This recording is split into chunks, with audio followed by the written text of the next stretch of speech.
Bueno, tertulia muy especial hoy, Rosana, porque hoy lo tenemos todo. Está Carlos Cuesta, está Alejandro Vara y tenemos con nosotros al presidente del Partido Popular, Alberto Núñez Feijóo, que ayer hizo, lo he dicho, a las 6, a las 7 y a las 8, casi camino de las 9, no me voy a retractar, con diferencia el mejor discurso que yo le he visto en su carrera, don Alberto.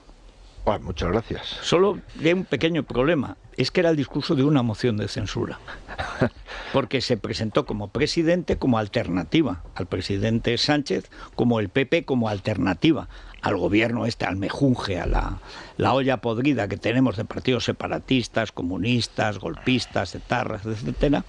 Hizo una enmienda a la totalidad muy trabajada a partir de los presupuestos, pero que fue sobre todo un discurso político. Usted pedía este domingo, en la entrevista en el diario El Mundo, que se adelantaran las elecciones. Y ayer lo repitió en su discurso en el Senado. Esa es la única parte que yo creo que había caducado el discurso, porque han dicho que por supuesto que no las van a adelantar. Y entonces, ¿ahora qué? Pues lo primero es seguir describiendo cuál es la situación de nuestro país, seguir describiendo que estamos ante una deriva con una quiebra constitucional, que no se están respetando las instituciones, al contrario, se están controlando desde el gobierno y ocupando desde el gobierno las instituciones, que estamos con hechos sin precedentes en una democracia occidental, que es hacer un código penal a la carta de los condenados por el Tribunal Supremo, que estamos apoyados en partidos que lo dicen y lo expresan de forma constante y continua, que su objetivo es, como diría Otegi, irse de España. Sí. Dijo textualmente: es chocante que el gobierno de Progreso, PSOE, Podemos esté apoyado por los que nos queremos ir de España. Exacto. Y se rió. Efectivamente, no, se lleva riendo mucho tiempo, sí. Yo creo que toda la legislatura, ¿no? Que estamos dopados, que podemos seguir pagando las pensiones, las nóminas, los fármacos, porque gastamos más de 200 millones de euros de deuda pública más cada día, unos 1.500 millones de euros de deuda pública más cada semana, que mientras la Comisión Europea mire para otro lado podremos seguir a este ritmo en cuanto establezca un mínimo de rigor en las reglas de gasto y en las reglas fiscales. Sánchez tendría que convocar elecciones y por tanto que hemos de ser muy contundentes y, en mi opinión, muy audaces en la estrategia que queremos plantear. A ver. Dentro de un mes aproximadamente entramos en precampaña electoral. Bueno, ya estamos. Bueno, Sánchez no ha hecho otra cosa en la vida, por eso está comprando votos continuamente. Correcto. Pero digo que entramos en precampaña electoral porque tenemos una cita con las urnas, sí. ¿No? El 28 de mayo tenemos una cita, pero no una cita cualquiera, no una cita en una parte de España y no en las otras. No, una cita en todos los pueblos de España. Una cita en los 8.000 municipios de España. Una cita en la mayoría de las comunidades autónomas. Y entiendo yo que con todo lo que estamos viendo y con lo que estamos sufriendo, pues tenemos una enorme oportunidad para que algo excepcional, como es un mandato y un ejercicio déspota del poder por parte de Sánchez, tenga una respuesta excepcional. Y esa respuesta excepcional, tenemos la primera cita, que es el 28 de mayo, y después tenemos ya la última, y creo definitiva, cuando el señor Sánchez quiera, que podrá ser, supongo que a finales de año.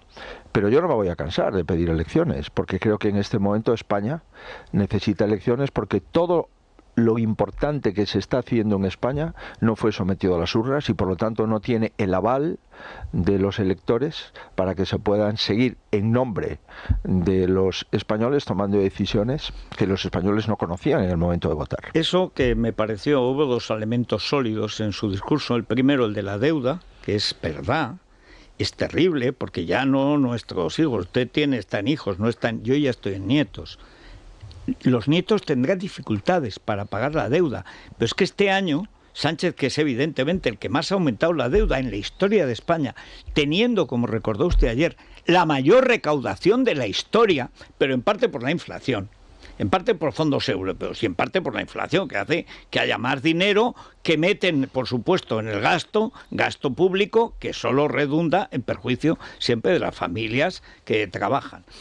Esa es una parte que a mí me pareció muy clara. Es más, no entiendo por qué, salvo por sus dificultades de comprensión lectora, etcétera, por qué la ministra de Hacienda no entendió la parte que se refería a la Hacienda, que lo primero es la deuda, lo que tenemos y lo que debemos. Debemos más que nunca, este año nos hemos endeudado más que nunca, teniendo más dinero que nunca, lo cual realmente es una cosa criminal, porque ya veníamos de una deuda especialmente grave, en parte por Zapatero, que era ya un manirroto, y en parte porque también en la crisis financiera supuso, y ha sido un error que empezamos a pagar ahora, una inyección de dinero público masivo de la Unión Europea, del Banco Central Europeo de Draghi y también de la FED, que ahora hace que haya el 8% de inflación en Estados Unidos, 8% de inflación, que en Estados Unidos eso es un crimen, y en Argentina es diario.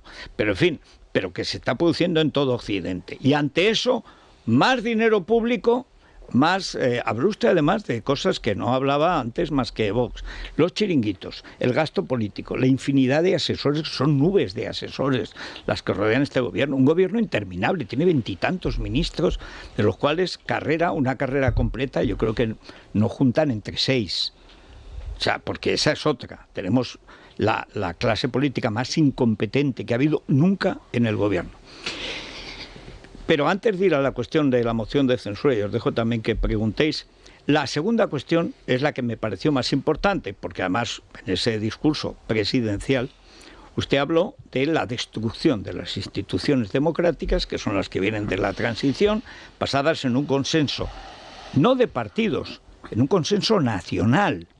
Es un consenso de las fuerzas políticas. La transición nace del acuerdo entre el bando nacional y el bando republicano, sus herederos, que pactan, los que vienen de Franco y los que vienen del exilio del Partido Comunista, que era el único que había entonces, y pactan Juan Carlos y Suárez y Panta Carrillo, y se mete ahí Felipe González, porque por supuesto no estaban en la oposición, que por de Franco estaba el movimiento y el partido, y eso es todo lo que había, y esos hacen la transición. Pero el consenso es refrendado por el 90%, por ejemplo, de la gente en Cataluña. Es decir, ese acuerdo, que era un acuerdo para decir no más enfrentamiento civil, se lo carga Zapatero cuando reabre con la famosa ley de memoria democrática, etcétera. Y usted hizo referencia directamente en 2 ocasiones, y ahora lo he vuelto a hacer, al Tribunal Constitucional, porque claro, si el que tiene que garantizar que esa Constitución, que es el consenso de la vida política nacional, el que mantiene unidos a todos los españoles dentro de un propósito común, sea cual sea el gobierno, si eso se rompe, se ha roto todo. La cuestión entonces de fondo, ¿qué tiene que hacer una oposición como en una circunstancia excepcional? Es decir, tenemos un presidente del gobierno que no respeta nada, que ha demostrado que no respeta nada, cuyo partido, y además usted también se lo reprochó, por cierto, igual que el otro día, para que había más gente, hizo Inés Arrimadas ante un hemiciclo vacío, que les dijo a los diputados socialistas: y votarán lo que les manden. Si mañana les mandan otra cosa, votarán lo que les manden, porque son ustedes tan corruptos como el presidente del gobierno. Y usted, de otra manera, pero lo planteó así. Y ustedes darán vuelta abajo, vuelta arriba, lo que les manden, porque harán lo que diga Sánchez. La gran cuestión es cuando se llega a ese momento en el que los partidos políticos no funcionan, sino que es un señor, que es el presidente del gobierno, aliado con los enemigos de la nación y del Estado, los que llevan la batuta. Van a una velocidad vertiginosa. Ayer se aprobó la ley del sí es sí, por supuesto, sin una sola enmienda socialista.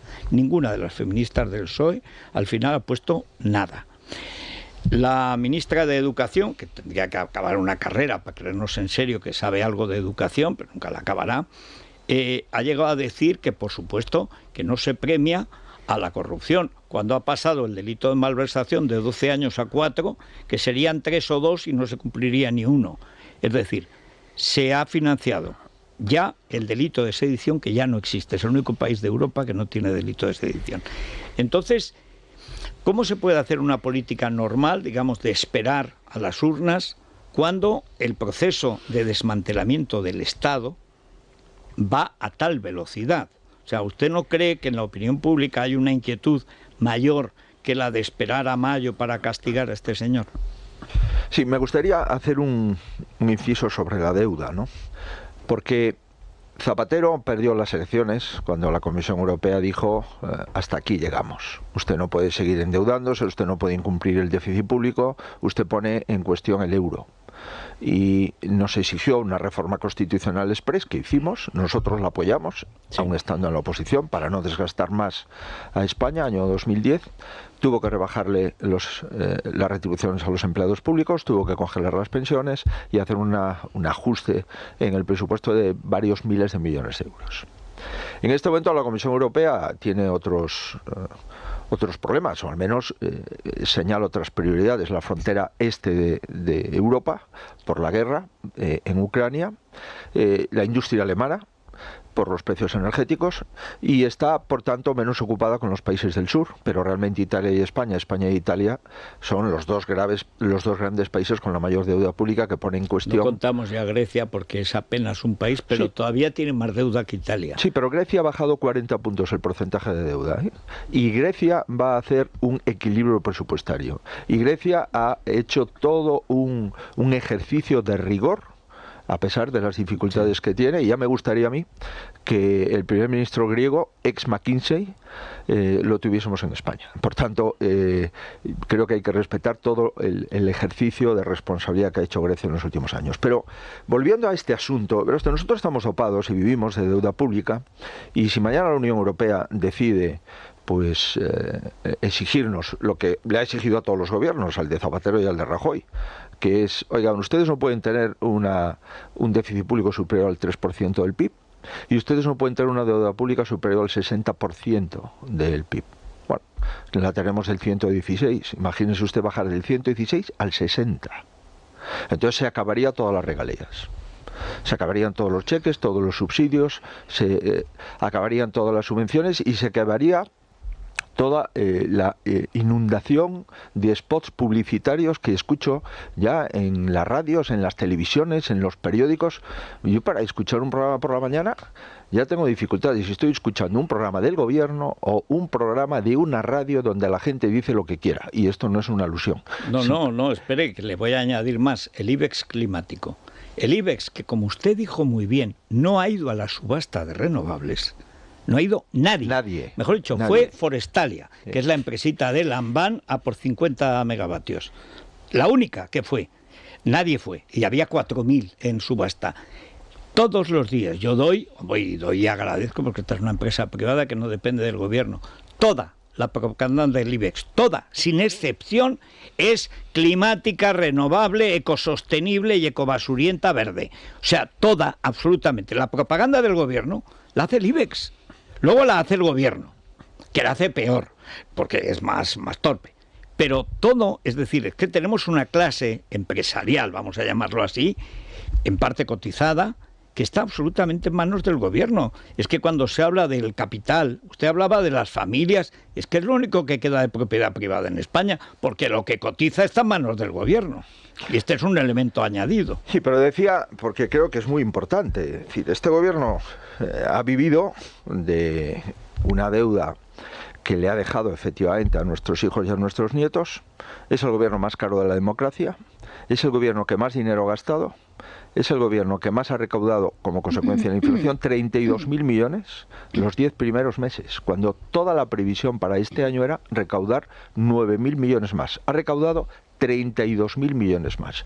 Y un gobierno que le cuesta a los españoles 1.500 millones de euros de deuda pública más cada semana, es un gobierno que evidentemente nos está llevando a una situación, a un callejón sin salida, un agujero en la seguridad social, con una previsión de incremento de pensionistas de un 44% más de pensionistas en el año 2050, nos está llevando, vuelvo a insistir, a una situación sin precedentes en el ámbito económico, que está pasando desapercibida como consecuencia de que el Banco Central Europeo ha decidido comprar toda la deuda, absolutamente toda, y que el Banco Central Europeo pues ha comprado la deuda tipo cero. Bueno, porque Draghi era italiano y quería ser lo que consiguió ser al final primer ministro. Entonces, esto es una situación, vuelvo a reiterar, junto con la crisis institucional, pues sin precedentes en España. Y esto es así, pero no es así por las últimas semanas, es así por los últimos años. En las últimas semanas, ¿qué es lo que se ha agravado? Las exigencias independentistas. ¿Por qué? Porque este es su último presupuesto. Y como es el último presupuesto, tienen que cerrar todos los asuntos pendientes que llevaron a Sánchez a ser presidente del gobierno. Por tanto, cada vez descubrimos más por qué prospera la moción de censura contra Rajoy y por qué prospera la investidura de Sánchez en el año 2019. Y hay que pagar todos y cada uno de los peajes que Sánchez se comprometió, ¿no? Y además de todo esto, pues se hace de una forma absolutamente grosera. Se hace con un enorme ejercicio de caciquismo, impropio, reitero, de una democracia. Es como si hubiese aquí un gran cacique, pues que decide, verá usted, el Código Penal la voy a reformar de esta forma, tú que has cometido este delito, ¿qué quieres? Oye, pues derógame el delito que he cometido y la conducta tipificada como sedición, derogado. Oye, ¿qué pasa? Es que tengo todavía penas por malversación. Se rebajan las penas. Oye, ¿cuánto te queda? Pues vamos a poner las penas de acuerdo con lo que ya has consumido y por tanto te puedes presentar a las elecciones próximas. Y así, uno a uno, hacemos unos presupuestos por presos en Euskadi y hacemos pues unos presupuestos por derogación del delito de sedición y por disminución del delito de malversación. El país con más riesgo de fractura nacional, el país con más riesgo de independentismo en Europa es el país con la legislación más laxa para facilitar los referéndums en Europa. Esta es la conclusión, insisto, en relación con el Código Penal. Además, pues prostituimos la técnica legislativa y por lo tanto el poder legislativo. ¿Por qué? Porque hacemos más de 100 reales decretos leyes que por lo tanto no se discuten en las Cortes, se convalidan y automáticamente entran en vigor. Más las enmiendas. La enmienda como tortuoso camino paralegal para que no se debata en las Cortes. Además de eso, los reales decretos leyes, algunos de ellos se compromete a tramitarlos como leyes, pero ya están en vigor y después no se tramitan. Por tanto, hemos erosionado absolutamente y perturbado el propio poder legislativo. Y nos quedaba el siguiente, que es el poder judicial. Y sobre el Poder Judicial, lo primero que hacemos es a un Consejo General del Poder Judicial que tenía el 80% de los votos de la Cámara en la legislatura anterior, que vence su mandato y que por lo tanto entraría en un periodo de prórroga automática. Lo que hacemos es, le sacamos sus competencias, intervenimos el Consejo General del Poder Judicial, le prohibimos que haga y que ejercite sus competencias, no puede nombrar magistrados en el Tribunal Supremo, no puede nombrar magistrados en el Tribunal Constitucional y empieza el baile de nombres. Y no se quiere hablar de la independencia del Poder Judicial, ni la despolitización del Poder Judicial. De lo que se quiere, y ahora ha quedado claro, es hablar de la politización del Poder Judicial y de la falta de independencia del Poder Judicial suprimiendo las sentencias del Tribunal Supremo.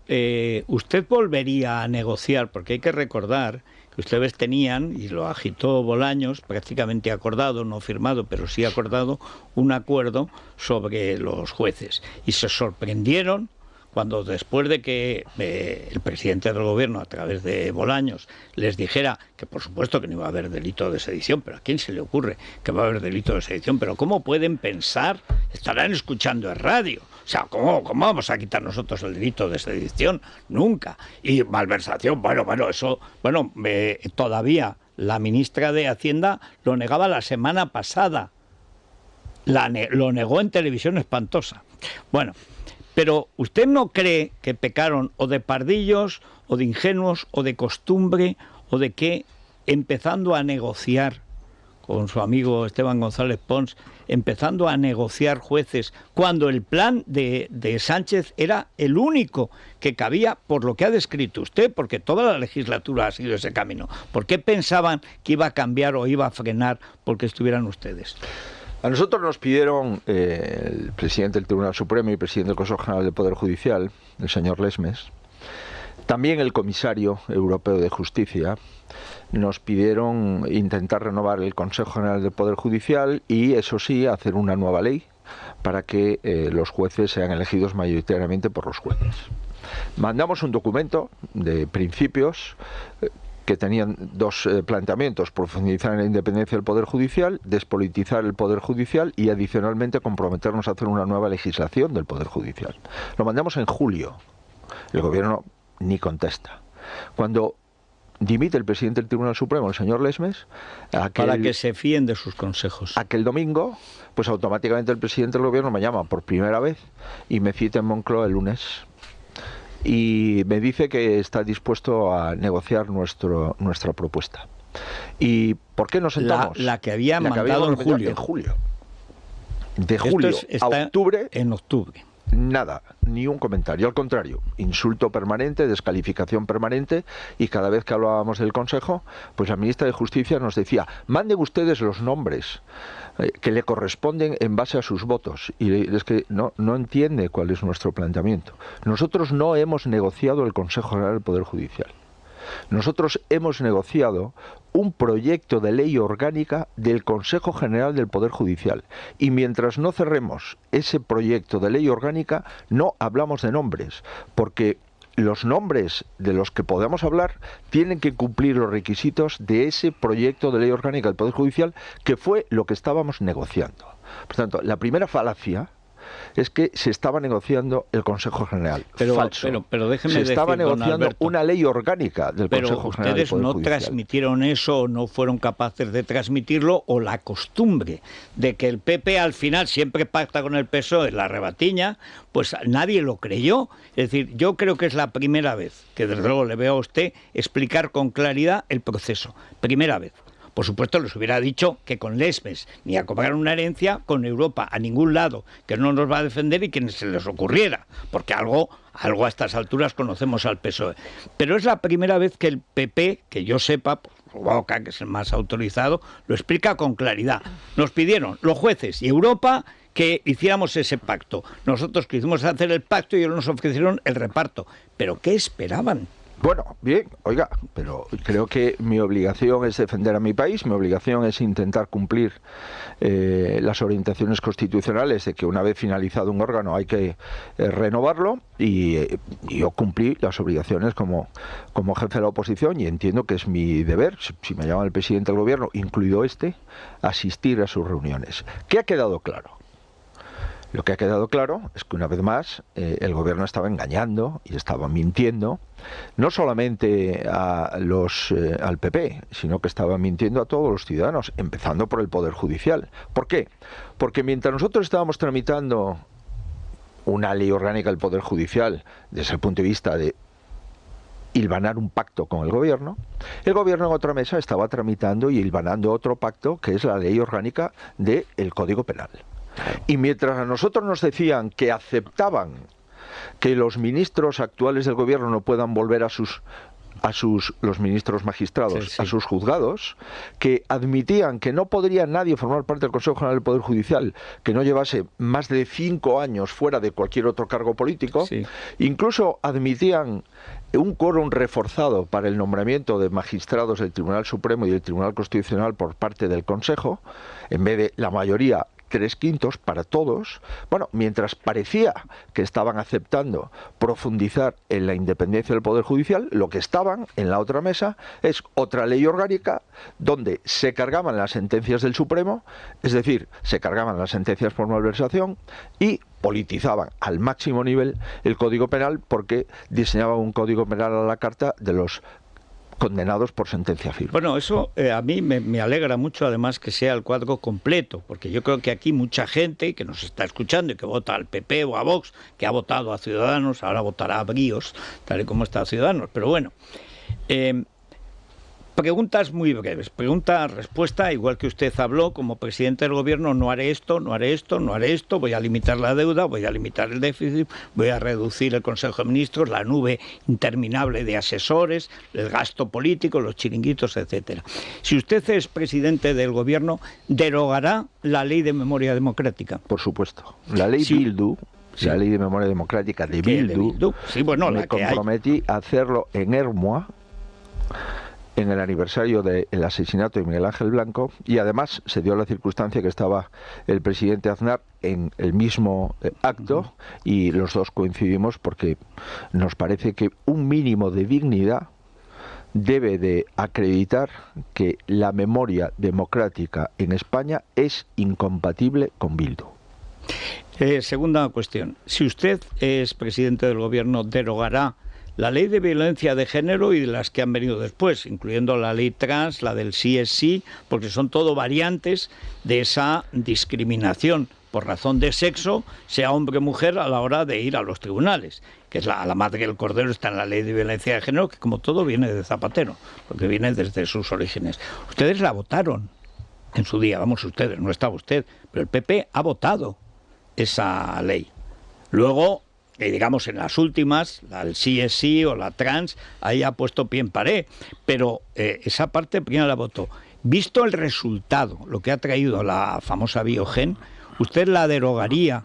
O sea, esa sarta de ese racimo de leyes que provienen de ahí, ¿usted la derogará si es usted presidente del gobierno? Mire, nosotros ayer hemos votado no al dictamen de la ley del sí es sí. El gobierno, el PSOE, ha hecho lo que le ha dado la gana a Podemos, sí. Y por tanto en nuestro país pues hemos tomado de broma algo tan importante como es el sexo de las personas, y una persona simplemente... Y la identidad de las personas. Correcto. Comparecer ante un registro y decir, oiga, yo he tomado la decisión de cambiar de sexo. Un menor puede solicitar hormonarse. Castrarse. Puede solicitar una intervención quirúrgica irreversible, y sus padres simplemente pues no son ni siquiera... No tienen que enterarse, según lo que se votó anoche. Consultados ni autorizados. Creo que eso es un disparate. Por tanto, claro que si se aprueba tal como va, y se va a aprobar la ley del sí es sí, la vamos a derogar. Vamos a reformar o a derogar, depende de la intensidad de la misma, la ley CELA, porque al gobierno ya no le gusta la ley CELA. Prueba de ello es que pues cesó a la ministra CELA y la mandó al Vaticano. Por tanto, eso es por castigar al Papa. Si al gobierno no le gusta, comprenderá ustedes que nosotros nos hemos puesto desde el principio en contra. Vamos a derogar la reforma del Código Penal. Va a volver a España a tener el delito de sedición, como no puede ser de otra forma. Un delito, dice el gobierno, de hace 200 años, claro. Es que es un delito que tienen los estados. Fíjese, en Alemania se está activando... Son los años que tenemos de Constitución desde Cádiz, que está en todas las constituciones. El delito de sedición en Alemania, porque han entrado 20 y pico personas en la Cámara, o el delito de sedición en Estados Unidos con el asalto al Capitolio. Aquí no. Aquí, si el Lehendakari, el presidente de la Generalitat o el presidente de la Xunta de Galicia deciden convocar un referéndum ilegal y se traen 10, 12 millones de euros para organizarlo, siempre que no haya violencia, pues esto ya se puede hacer. O sea, la malversación de fondos públicos, el que un presidente de una comunidad autónoma puede coger lo que le dé la gana de su presupuesto, y si no se lo apropia, digo, quiero decir que no se lo mete en su cuenta corriente, pero está instigando un cambio contra la Constitución española, contra el Estatuto de Autonomía, contra el ordenamiento jurídico, todo esto es posible hacerlo sin ningún tipo de respuesta Me están llegando penal. Muchos mensajes. Se ha aprobado o está en marcha una ley de bienestar animal que literalmente acaba con la ganadería. Si usted es presidente, ¿derogará esa ley nada más llegar? Lo hemos dicho, que si usted tiene... Sí, pero quieren oírlo aquí. No, la respuesta es que hay cosas que ocurren en el Congreso de los Diputados y pues la gente no se entera, pero si usted puede tener usted más pena por maltrato a su mascota, si es vertebrada. Sí, que a un niño. Sí, si es lombriz, no. Que a su pareja. Entonces, sí. La diferencia es si es vertebrado o no es vertebrado. Sí. ¿no? Por tanto, este tipo de cuestiones, vuelvo a reiterar, parece que no está ocurriendo en España. Por eso yo vuelvo a mandar un mensaje. Tenemos una oportunidad y no podemos desaprovecharla. Las elecciones en mayo no son unas simples elecciones municipales ni autonómicas. Son las elecciones para que Sánchez empiece a formar parte de el quinquenio negro de la democracia española y olvidarse y volver a empezar, que tenemos mucho trabajo por hacer. Por supuesto que esa ley de bienestar animal, tal como está, insisto, pues la vamos a derogar, como la ley trans.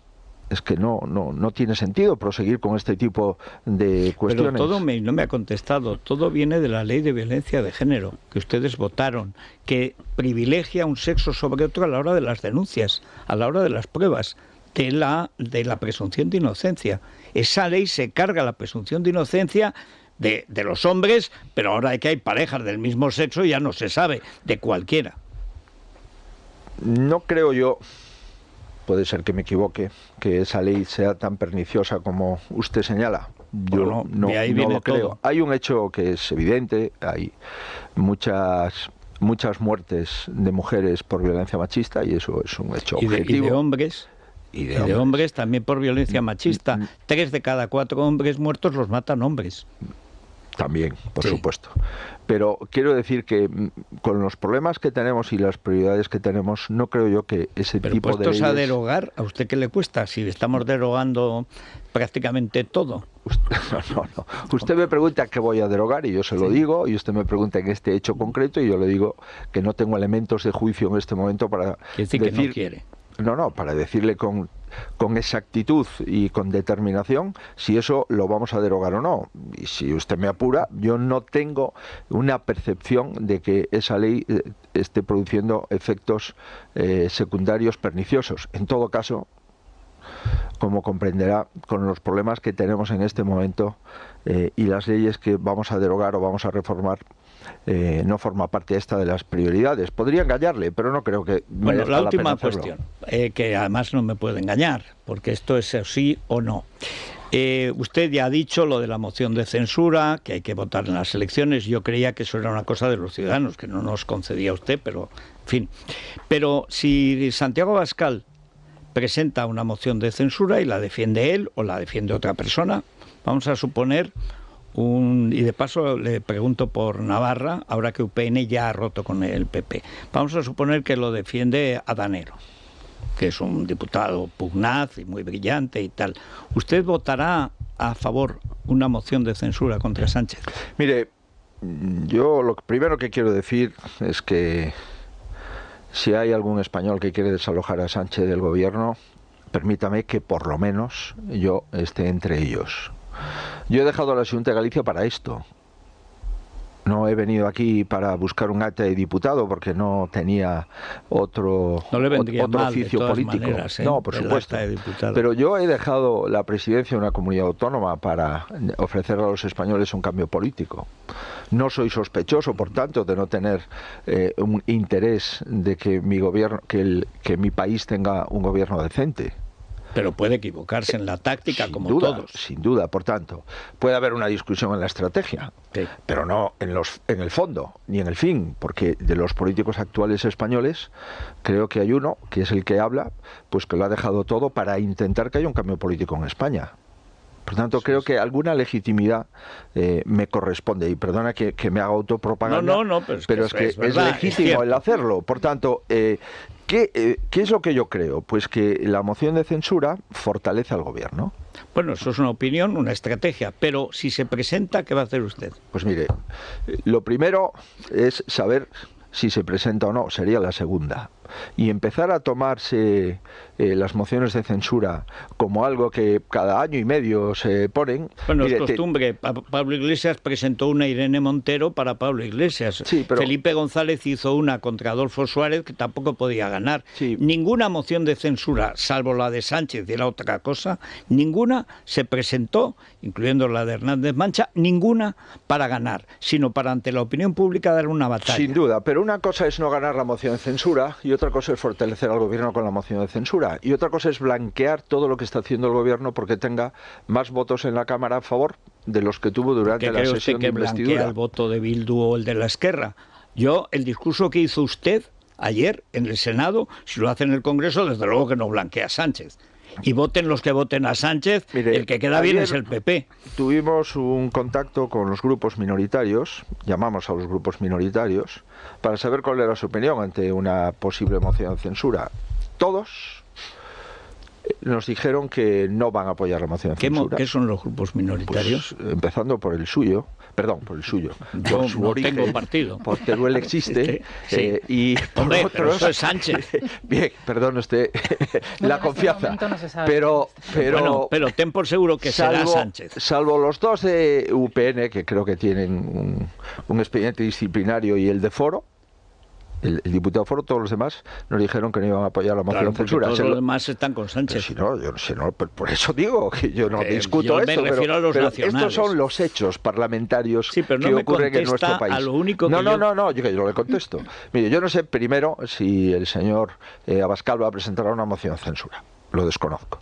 Ha dicho que cree que hay que presentar. No, y ayer aseguró que la va a tampoco sé presentar. quién es el candidato, porque esto es un poco sorprendente. Pero si quiere A mí lo me mismo que parece usted, política ficción que un grupo presente una moción de censura con un candidato desconocido, con un candidato que parece que es una persona que tenga experiencia de gobierno para candidato a la presidencia del Gobierno de España. ¿Usted cree que a la presidencia del Gobierno de España merece desconocerse quién puede ser el candidato? Bueno, como no se presenta usted, como le pidió Inés Arrimadas, deje que se presente alguien para convocar elecciones, que es lo que ha dicho usted. Yo creo, no voy para nada a discutir el derecho que tiene cualquier grupo a presentar lo que quiera en el Congreso. A mí, por ejemplo, me sorprende mucho que si lo que queremos es que Sánchez se vaya del gobierno, que no haya un poco mínima coordinación en los asuntos mollares para que Sánchez se vaya de la presidencia del gobierno.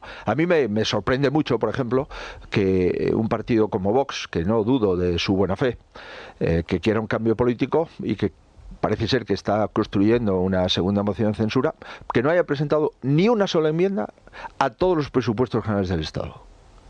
Hombre, ayer lo dijo, que es una enmienda a la totalidad. Ya, bueno. Claro, si presenta una moción de censura, da por hecho que los presupuestos...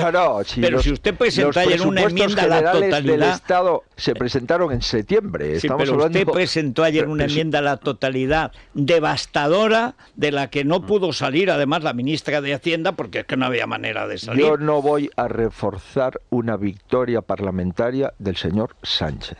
Y creo que hacerlo perjudica a mi país. Y respeto absolutamente a los diputados de Vox que opinen de otra forma. ¿Y lo votarían? Cuando me diga quién es el candidato, le puedo contestar. Vamos a suponer que es Abascal. Abascal, el candidato a presidencia del gobierno. Sí. Pues mire, con todos los respetos, ya le anticipo que no vamos a votar. Oponernos a una moción de censura en España no lo vamos a hacer. Ahora, permítame que esto es un partido democrático, yo soy su presidente, y hacer distintas posibilidades desconociendo cuál es la propuesta definitiva no creo que me corresponda anunciarlo hoy. Pero creo que nos estamos equivocando, estamos perdiendo una oportunidad histórica. Pero usted, mire, yo me estoy recorriendo España desde la primera decisión, que fue derogar el delito de sedición. Hemos estado y seguimos haciendo actos en la mayoría de las capitales de España con el planteamiento en defensa de un gran país, explicando lo que está ocurriendo en Badajoz, en Logroño, en Valencia este fin de semana, en Albacete.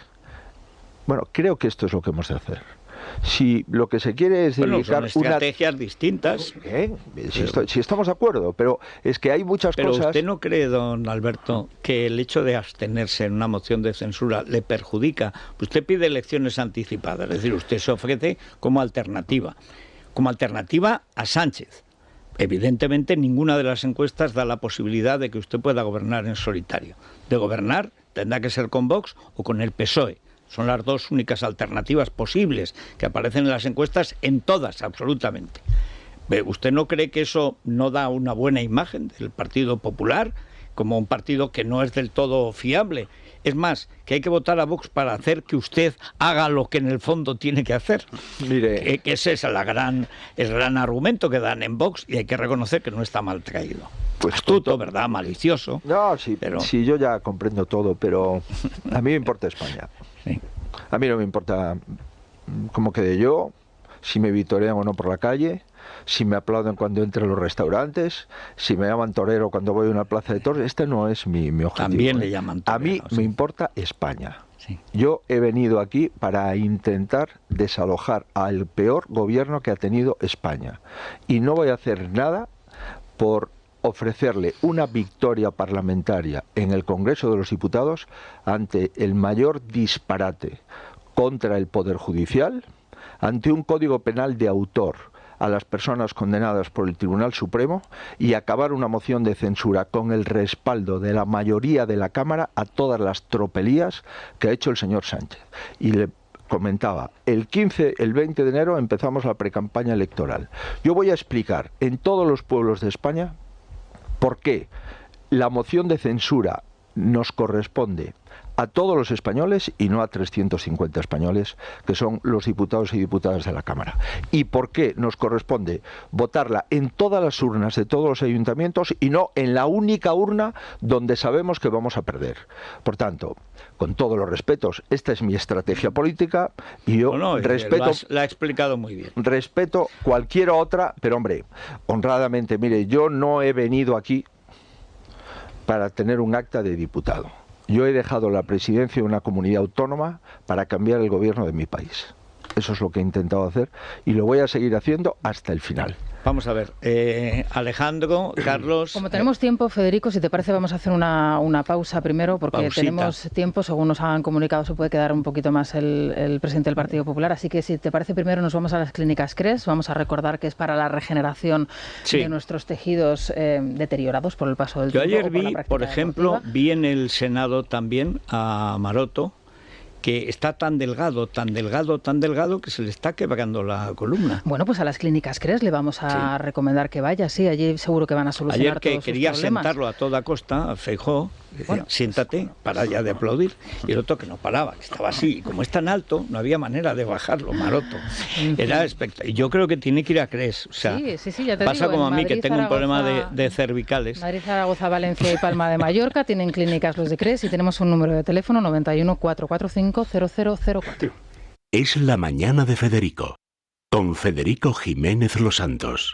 A ver, Alejandro y Carlos. Sí, sí, señor Núñez Feijóo. Una cuestión. Usted ha hablado varias veces de la importancia de las elecciones de mayo.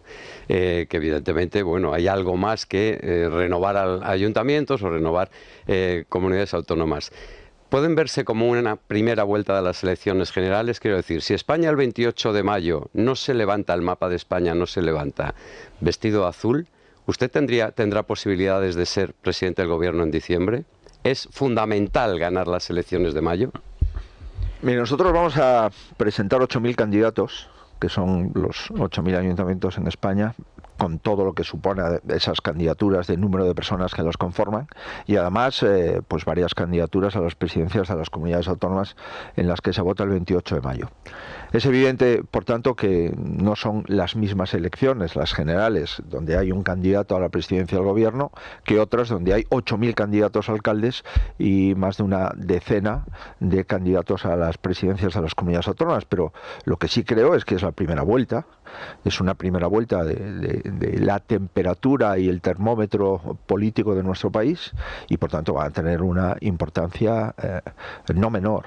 Es verdad que hay todavía algunos responsables socialistas que tienen pues más prestigio que el señor Sánchez en algunas comunidades de ayuntamiento. La respuesta es que sí. Pero yo creo que todo el Partido Popular se la juega, y porque se la juega España, y cuando España se juega algo, el Partido Popular, que en este momento es el único partido constitucionalista que tiene como objetivo fundamental mantener la Constitución española y reponer el prestigio de las instituciones, al final seguro que va a tener una repercusión en el conjunto del Partido Popular. Pero no, eso no significa que estemos hablando de dos elecciones distintas. Y por tanto, vamos a ver qué es lo que pasa en mayo. Pero en mi opinión sí tendrá una relevancia importante o relativamente importante para lo que pase en la segunda vuelta, que son las elecciones generales. Carlos. Don Alberto, en el ataque institucional yo incluyo otra pata, no la meto ni antes ni después, pero la veo exactamente igual de importante. Se ha atacado la monarquía, o se está atacando la monarquía, se ataca la justicia, el Tribunal Constitucional, se ha desmontado la Fiscalía General del Estado como Fiscalía General del Estado, ya no responde al interés general de la ley, sino que responde al interés general de Sánchez. Pero hay otra cuestión que se está atacando, que es la propiedad privada. Se ataca por dos flancos. Se pone en cuestión directamente la propiedad privada, la ocupación se está incentivando. En las últimas enmiendas que ha colado Esquerra hay un tipo de ocupación, cuando es tumultuosa, cuando es en grupo, que directamente piden despenalizarla, literalmente. Y hay un saqueo fiscal consumado a toda la población española, que además no es de ahora. Llevamos 2 décadas de saqueo fiscal. Hace 2 décadas la recaudación total, impuestos más cotizaciones, era 221.000 millones. Estamos en estos momentos en prácticamente 500.000 millones. Más del doble. Sí, es una auténtica aberración, una auténtica barbaridad.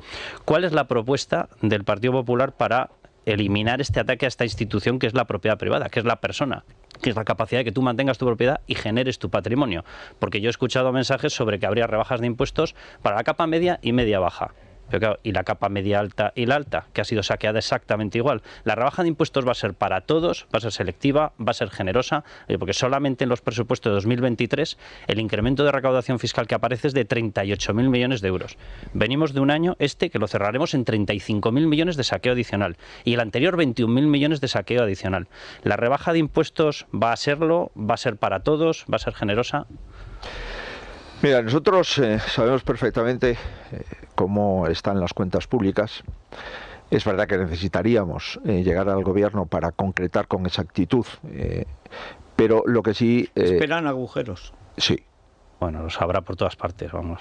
No dudo de la intervención general del Estado, ni dudo de las personas del Ministerio de Hacienda, buenos profesionales, pero vamos a conocer con exactitud cuáles son las cuentas generales del Estado, porque en el Estado hay que meter a todas las comunidades autónomas. Y vamos a ver si todas las comunidades autónomas y todas las administraciones públicas tienen el registro de facturas de proveedores, está actualizado. O si tenemos, como cuando llegamos al gobierno con Rajoy, 90.000 millones de facturas a proveedores. Bueno, que empezaron siendo 10, pasaron a 20, luego a 60 irán más 90. 29.000 millones de euros de déficit tarifario, sí, que lo estamos pagando todavía ahora. Pues por eso digo que lo que hemos de decir es lo más aproximado a lo que podamos hacer. Y yo no quiero, insisto, mentirle a los españoles, pero sí tengo claro que tenemos que hacer algunas cosas en materia de política fiscal. Todas aquellas que vayan orientadas a atraer inversiones a España, a mantener el patrimonio de los españoles en España y a atraer patrimonios de otros lugares, sobre todo Latinoamérica y de otros lugares del mundo, a España. Por tanto, no vamos... El famoso impuesto de los ricos que llaman, que por ejemplo castiga a Madrid. Ese es el impuesto de patrimonio. Lo Sí. que pasa es que le llaman el impuesto de los ricos porque poniendo nombres Sí. hay que reconocer que son buenos. Este es el impuesto de patrimonio y esto lo que se quiere es perjudicar a la Comunidad de Madrid. Y lo que para ellos ha sido la gota que rebosa el vaso es cuando el presidente de Andalucía mantiene que el impuesto de patrimonio lo va a bonificar al 99%. En Galicia ya estaba bonificado al 50% y nosotros íbamos hacia una captación de rentas que creo que es muy importante. Ahora esto se va a Portugal. Todo. Y todas las personas que estaban saliendo de Latinoamérica, como consecuencia que no estaban de acuerdo con los cambios políticos del populismo latinoamericano, que estaban volviendo a las ciudades, sobre todo Madrid, desde Chile, desde Colombia, desde Perú, desde Argentina, pues bueno, pues automáticamente estamos ante el riesgo de que no quieran invertir en España y que se vuelvan, ¿no? Por tanto, el impuesto de patrimonio es injusto. El impuesto de patrimonio es una doble tributación porque se tributa todos los años por lo mismo y hay gente que tiene que vender una parte de su patrimonio para hacer frente al impuesto de patrimonio, sobre todo la gente mayor, los pensionistas que tienen un patrimonio acumulado por sus ahorros y que tienen que pagar todos los años por lo mismo, ¿no? Por tanto, creo que ese tipo de cuestiones nosotros vamos a dejarlas sin efecto porque creo que es bueno para España y porque creo que además incrementa la recaudación fiscal. En el impuesto a la renta vamos a actualizar el impuesto a la renta hasta rentas de 40 a 50.000 euros, eso lo vamos a hacer y vamos a incentivar fiscalmente las inversiones y vamos a incentivar también a los autónomos y a las pequeñas y medianas empresas.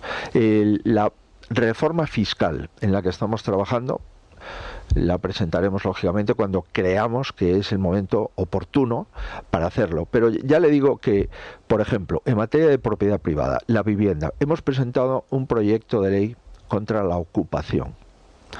No me extraña que Esquerra quiera despenalizarlo, porque de cada 100 ocupaciones de vivienda que se producen en España, 48 se producen en Barcelona. Por tanto, claro que hay que hacer una ley que en 48 horas una persona puede recuperar la propiedad de su vivienda. Pero en el IRPF por encima de 40.000 euros no. Mire, yo cuando tengamos el programa fiscal cerrado y cuando nos presentemos a las elecciones, si ustedes me invitan, yo le presentaré mi propuesta fiscal. Queda invitado y además le traeremos chocolate de África, que es una chocolatería leganesa extraordinaria. Entonces tengo un doble motivo. Sí, pero créame, yo no vengo aquí a engañar a nadie. Yo tengo que ver cómo están las cuentas de mi país.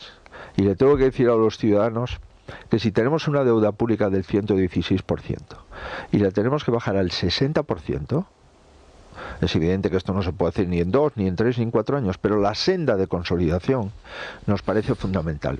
Pero todo aquello que sea facilitar la inversión desde el punto de vista fiscal, aquello que sea mantener rentas y mantener patrimonio y rebajar el impuesto, actualizar la tarifa del IRPF a las rentas medias y bajas, me parece que eso son prioridades fiscales que ya le anticipo que sí lo vamos a hacer. Es evidente que si se rebaja la tarifa en la renta de hasta 40.000, 50.000 euros, estamos bajando la tarifa también en las rentas superiores por el efecto escala. Sí. Pero permítame que mantenga unos criterios de prudencia. Y adicionalmente tenemos todavía más riesgos. Y es que el impuesto a la banca, no a las ganancias o a los beneficios de la banca, sino... Que eso ya existe. Ya pagan es el impuesto de sociedades, más claro, el impuesto a las energéticas. Pues ya sabemos que está todos los despachos buenos fiscalistas en Madrid replanteando los recursos. Que van a ganar, además. Que si aún encima resulta que se lo va a gastar este gobierno y lo va a pagar el siguiente, sí, comprenderá que mis capacidades fiscales quedan absolutamente disminuidas. Por tanto, todas las contingencias de gasto público y las contingencias fiscales que tenemos en este momento requieren, para alguien que quiere ser presidente del gobierno, lo primero es no engañar a los ciudadanos, porque si no, sería un Pedro Sánchez más.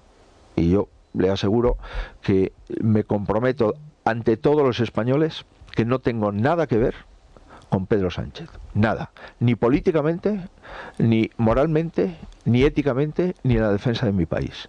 Hay dos modelos, Pedro Sánchez y yo, y ahí ya la gente tendrá toda la oportunidad de decidir qué modelo prefiere. A ver, ¿por dónde van los oyentes hoy? Los oyentes en el radio siempre son muy críticos, se meten hasta conmigo, que los fundé, o sea, que imagínense usted, o sea, pero bueno. Bueno, las mayores críticas iban por la moción y como ya hemos abordado esa cuestión durante la entrevista y las elecciones también, nos vamos a centrar en otras cuestiones, muchas y muy variadas, pues desde asuntos generales, por ejemplo, relacionados con la organización del partido, hasta con quién pactaría tras las elecciones.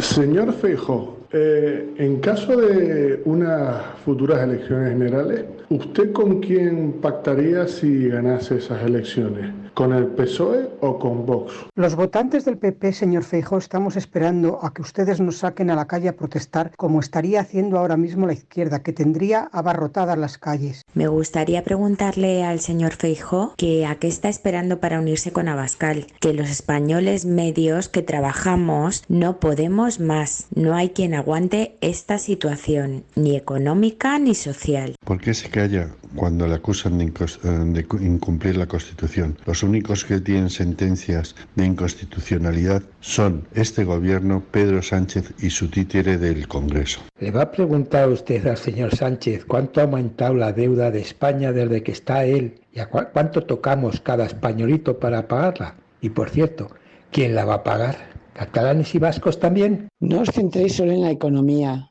que hay más cosas. ¿Va a derogar todas las leyes de la actual legislatura? ¿Qué va a hacer con la enseñanza en español? ¿Cómo está este tema actualmente en Galicia? Quiero saber si tiene prevista alguna modificación en las leyes audiovisuales para evitar el duopolio que hoy está con capital italiano formando la opinión pública en este país. Porque el señorito de Murcia sigue en el PP y además con un sueldo de 7.000 euros mensuales. Y la segunda pregunta es, ¿por qué no cuenta con doña Cayetana Álvarez de Toledo?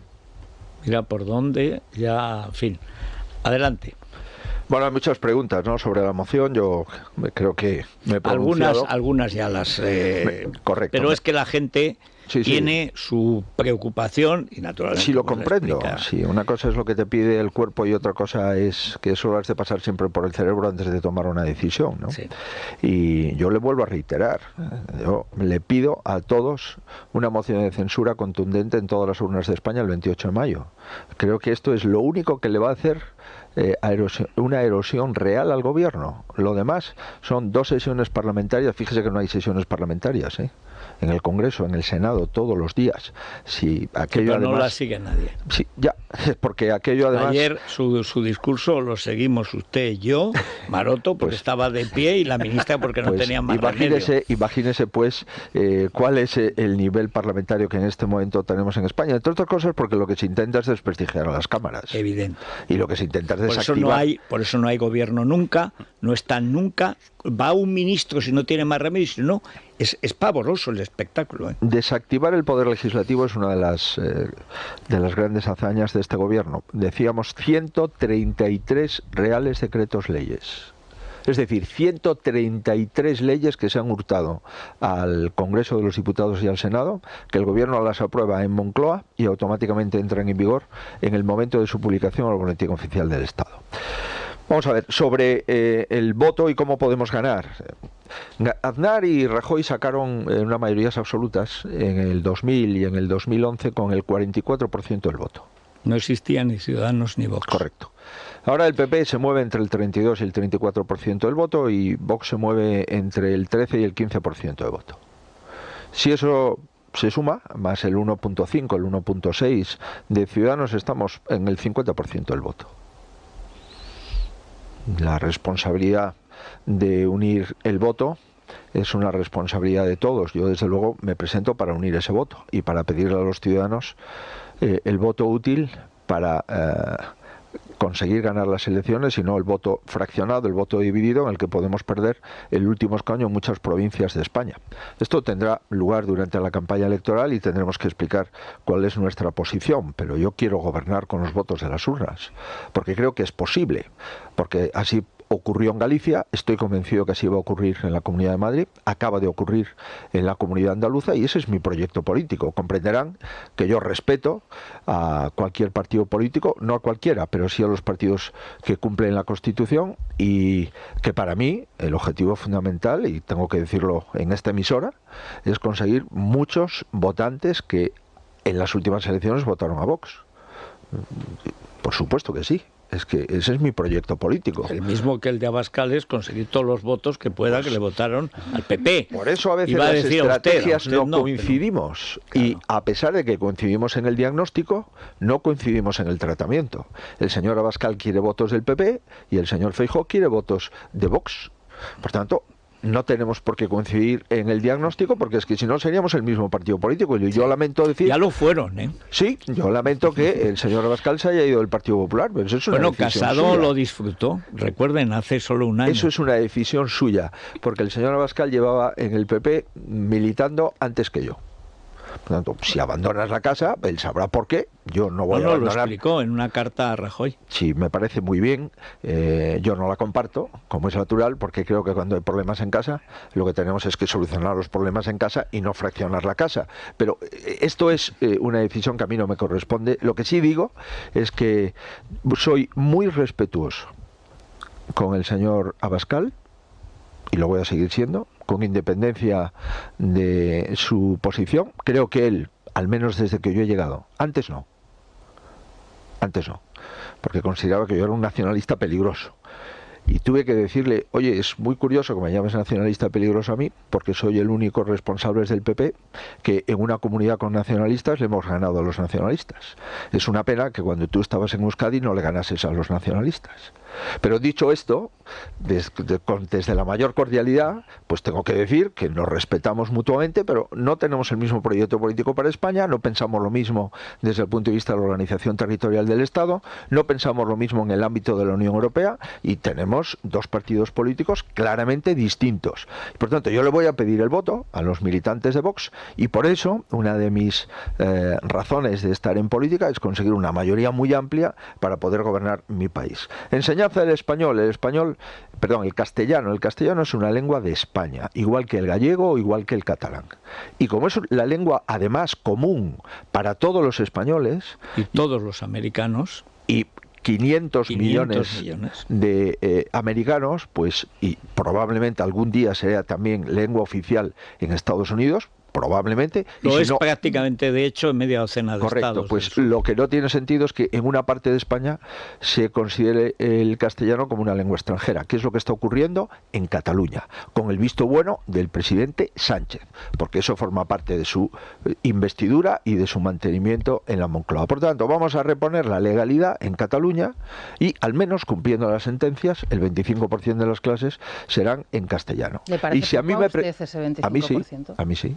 ¿Cuál sería el en Galicia tengo el 50% teníamos de castellano y de gallego. ¿Y le parece el modelo adecuado? Me parece lo correcto. Me parece que es una cordialidad y un equilibrio lingüístico adecuado.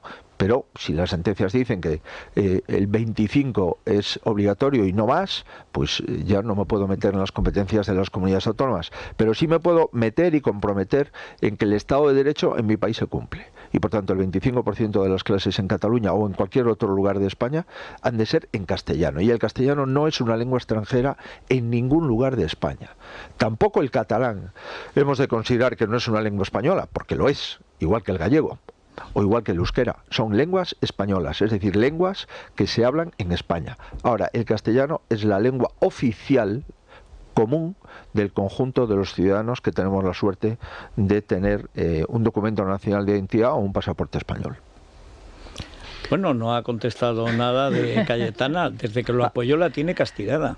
Yo no he castigado a nadie. ¿Cómo que no? Si la tiene arriba al lado de Bildu. Pues le ha faltado ponerla detrás de la columna, como a Tania. Insisto, no he castigado a nadie, ni mi objetivo es castigar a nadie, y creo que todos los diputados, y Cayetana es una diputada con mucho talento, tienen las puertas abiertas en el grupo parlamentario. Es verdad que yo no pertenezco al grupo parlamentario porque no soy diputado, pero también es verdad pero me han que dicho no voy... que tiene influencia. Sí, algunas sí. No voy a decir, yo no soy responsable de nada, yo soy responsable de todo, con independencia de que algunas cosas no las decido yo. Pero todas aquellas personas que tienen talento en el Partido Popular, a mí me gustaría que estuviesen en el Partido Popular, que se sintiesen a gusto en el Partido Popular y que las cuestiones del pasado formen parte de eso, del pasado. ¿Y aquellas que no son del Partido Popular, por ejemplo de Ciudadanos? Estoy pensando en el alcalde de Badajoz. O creo que la concejala Villacís de Madrid. Sí, efectivamente, la vicealcaldesa de Madrid. Pero el alcalde de Badajoz creo que es un buen alcalde y es de Ciudadanos. Yo estoy de acuerdo con usted. ¿Podría ser un posible candidato, por ejemplo, del Partido Popular? Pues mire, me consta que nuestros compañeros en Extremadura, concretamente en Badajoz, están valorando esa posibilidad y me consta que el alcalde actual, sí, con el que estamos gobernando estos 2 últimos años de legislatura, porque los 2 primeros el alcalde militaba en el PP, es del PP, pues estamos valorando la posibilidad. Yo creo que esta semana habrá alguna novedad al respecto. Por tanto, el Partido Popular está abierto al talento político. ¿Por qué? Porque nos interesa tener un partido donde no se trata de ser amigo de, o no se trata de tener la influencia de, no, se trata del que vale y del que no, del que gana y del que pierde. Y para mí en política hay siempre una clasificación. ¿Usted gana? Usted es útil al PP. ¿Usted no gana? Pues a lo mejor no gana porque las circunstancias eran muy adversas. Vamos a ver la segunda vez. ¿Tampoco gana la segunda vez? Pues hombre, con todos los respetos, vamos a ver si buscamos a alguien que gane. Y esto me lo aplico a mí mismo. Yo estoy aquí porque gané 4 veces en Galicia, si no, nadie se acordaría de mí. Por tanto, esto es en mi opinión, cómo se ha de funcionar en política. En política o somos útiles o no lo somos. O ganamos o si no, tenemos que cambiar. Muchísimas gracias, don Alberto, por esta larga charla. Veo que el entrenamiento le ha venido divinamente. No hay como entrenar bien para estar en plena forma. Ha estado incluso mucho mejor de lo que sus argumentos merecen, porque te gana mucho en la distancia corta. Tiene ese Usted también. don. Eso me han dicho. Dice, pues no es tan malo. Efectivamente. Es lo que digo por ahí, aunque nadie me cree. Ya, me pasa a mí también, sí. Bueno, muchísimas gracias, don Alberto Núñez Feijóo. Muchas gracias. Muy buenos días. Es la mañana. Es radio.